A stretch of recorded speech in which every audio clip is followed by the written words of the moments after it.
పోయినా సరే మన ప్రాంతం పడావు పడ్డా సరే ఇది అధ్యక్ష ఆ స్కూల్ ట్రైనింగ్ అట్లాంటిది. నేనేం తప్పు పడతలేను. ఆ బడిలో చేరంగానే సిలబస్ అట్లా తయారవుతుంది. పెద్దలు మా శ్రీహరి గారు కూడా పాపం మంచోడు, విషయం అవగాహన ఉన్నాడు. కానీ ఆ స్కూల్లో చేరంగానే శ్రీహరి గారు కూడా పాపం ఒత్తిడికి లోనయ్యి వాళ్ళు ఏం చెప్తా చెప్పే పరిస్థితి వచ్చింది అధ్యక్ష.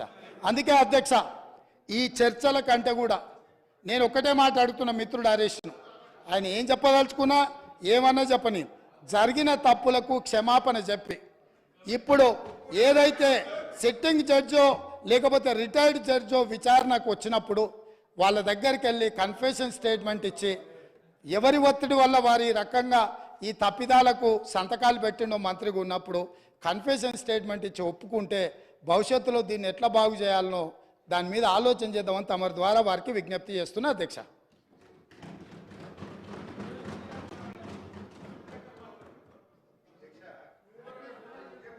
అధ్యక్ష, ముఖ్యమంత్రి గారు ఏందంటే ఏదో రకంగా మమ్మల్ని రెచ్చగొట్టాలి, సబ్జెక్ట్ డీవియేట్ చేయాలని ఒక ప్రయత్నమైనది. అధ్యక్ష, అసలు క్షమాపణ చెప్పాల్సింది ఎవరు అధ్యక్ష?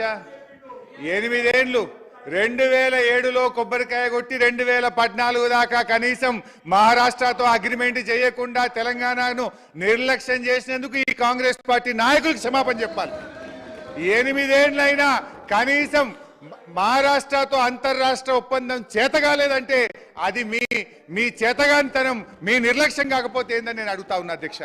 అధ్యక్ష, యాక్చువల్గా నీళ్లు లేని చోట మీరు ప్రాజెక్టు కడితే సిడబ్ల్యూసి సూచనల మేరకు నీళ్లున్న చోటికి మార్చి మీరు పెట్టిన ఖర్చు వృధా కాకుండా సద్వినియోగం చేసేటువంటి ప్రయత్నం చేసాం అని మీ ద్వారా వారికి తెలియజేస్తా ఉన్నా అధ్యక్ష.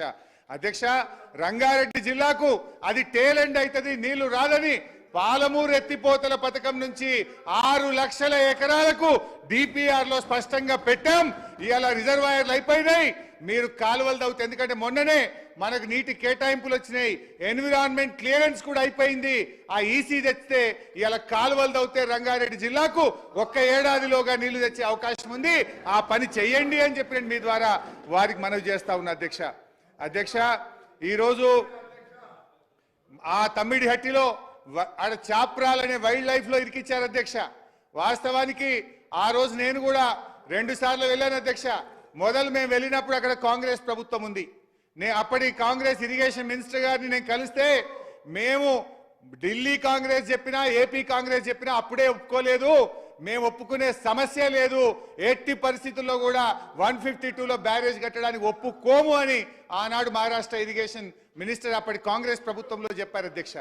ఆ తర్వాత 6 నెలల తర్వాత ఎలక్షన్స్ అయ్యి అక్కడ బీజేపీ ప్రభుత్వం వచ్చింది. మళ్ళీ అక్కడికి వెళ్ళాం.